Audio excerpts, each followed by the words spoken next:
In this video, we will continue and now show you how to create the statement of retained earnings. So in the previous video, we went through the income statement, how to create the income statement, right?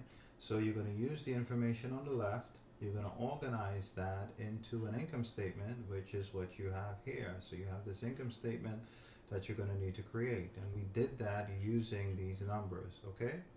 So now we have to go to the statement of retained earnings. And this is how the statement of retained earnings is organized. You're going to start off with beginning retained earnings, then you're going to get net income, and then you're going to get dividends, and then you're going to ending retained earnings, right? So what's my beginning retained earnings? I go over here to the beginning retained earnings section, and it says 0, and so I'm going to put in 0, right? It's Excel, so it has a little dash. Then I have net income, and this is where the retained earnings statement links to the income statement. So it says net income for the year. I'm not going to get that on the trial balance over here.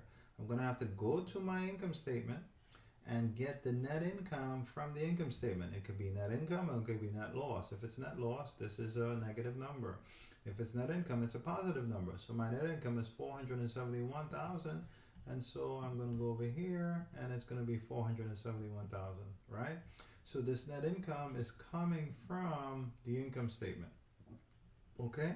Coming from the income statement. So I have to complete my income statement first before I can do my statement of retained earnings. And then here I have a subtotal of the beginning retained earnings plus net income, which gives me 471,000. And then I look for dividends. So I go over here and here's my dividends, which is 20,000. And notice dividends is in parentheses. So I'm going to have 20,000. And now I'm going to take 471,000 plus the 20,000. And that's going to give me 451,000. So this should be in parentheses, right? And that is my ending retained earnings.